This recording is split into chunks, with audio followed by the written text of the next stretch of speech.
Magandang araw! Kumusta po sila? Hali kayo at ibibida ko sa inyo ang mga bagong halaman ko. Dali!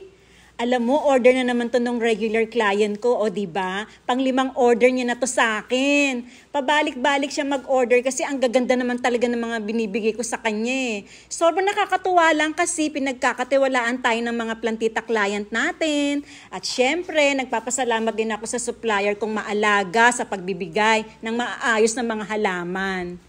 Shoutout nga pala kay Tita Lenny at kay Admin Kimberly. Maraming salamat po sa pagbibigay ng mga premium na halaman. At hindi po ako napapahiya sa client ko. First up ay si Variegated Jungle Fever. Giant size. Ang laki ng sakop ng spread niya. O, tingnan nyo po. Yung mga dahon niya sobrang lalapad talaga. Ang ganda ng formation. Matitigas at ang kakapal ng mga dahon. Parang ang tibay-tibay ng halaman na to.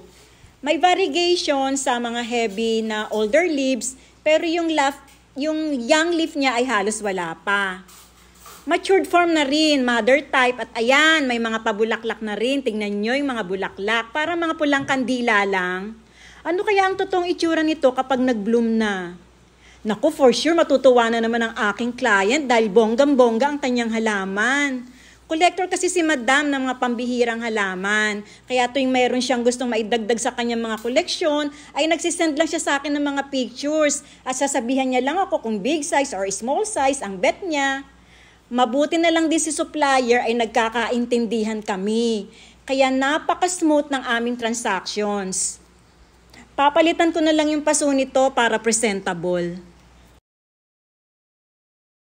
Sumunod na halaman ni Madam ay si Monstera pinatipartita. Pag ganitong mga bitak-bitak na yung dahon o yung tinatawag nating fenestrations, sign to na matured na ang halaman. Alam nyo ba na matatagpuan ang mga ganitong uri ng halaman sa mga kagubatan? Kaya naman sila ay may likas na kakayanan na gumapang sa mga katabing puno at patuloy na tumaas ng tumaas. Kaya naman maaari itong putol-putulin sa nais mo lang na taas. Maaari mo rin siyang suportahan ng pole para maayos ang tindig kung nanaisin mo sa pasulang o sa container lang sila itanim. May mga naniniwala na ang halamang ito ay tagapaghatid ng kaunlaran, kariwasaan at katatagan. O ayan, may bonus pang alocasia. Ito naman yung pangatlong halaman ni Madam. Pagkakita ko nga dito ay nagustuhan ko rin siya. Bibihira kasi na makakakita ka ng ganitong kalaki na Philodendron Xanadu. Pero alam nyo ba, ayon sa aking pagsasaliksik, ito rin ang halamang ito ay tumataas ng 3 hanggang 5 talampakan. O diba, giant Xanadu talaga. Halos yung taas ng tao. Pero hindi po siya gumagapang, sadyang humahaba lang ang mga stalks at lumalaki ang mga dahon. Dahil ang uri po nito ay isang tropical plant na kung saan ang natural habitat niya ay ang napapailaliman ng mga puno at napapaligiran ng maraming matataas na halaman, kaya kung ninanais rin po ninyo na mag-alaga ng ganitong halaman, ay doon po natin ipwesto sa malililim na bahagi ng inyong bakuran, nakukublihan rin ng mga matataas at mayayabong na ibang halaman. Ngayon, sa pagdidilig naman, ideal na yung tuwing ika-9 na araw lamang upang maiwasan ang pagkabulok ng mga ugat nito. Pang-apat na halaman ni client ay itong si Philodendron Snowdrift. May pagka-apple green ang kulay at may malalapad din na dahon. Kung papansinin mo ay halos magsintulad sila ni Jungle Fever. Pero ayon na rin sa nabasa ko, ito raw ay suspected hybrid ni Giganteum.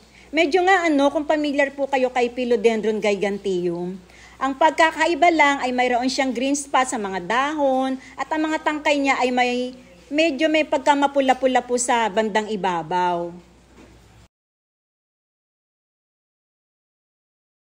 Ikalima at panghuling halaman na order ni Madam ay itong napaka-charming na houseplant na walang iba kundi si Variegated Peace Lily. O diba, laban kayo sa timba ng pintura, wag kayong concerned si supplier sa welfare ng environment. Kaya ayan, recycled pa ang kanyang gamit. Pero kita mo to, wala akong masabi sa premium ang kanyang variegation. At mas lalong magmamaganda to pag itong mga flowers niya ay nag-bloom. O ayan, diba, 1, 2, 3. Pero alam nyo ba, According sa NASA, ang peace lily raw ay epektibong air purifying plant na nag-a-absorb ng toxins. Kaya pala, paborito tong i-display sa mga offices at commercial spaces. Napansin nyo rin ba? O siya, another serye na naman ng mga naggagandahan at pambihirang mga halaman ang naibahagi ko sa inyo. Maraming salamat muli sa pagsubaybay at nawa kahit mga mumunting kaalaman ukol sa mga halaman natin ay nakapagbahagi po ako sa inyo.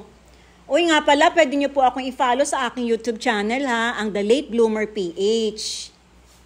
Hanggang sa muli, ito po ang The Late Bloomer.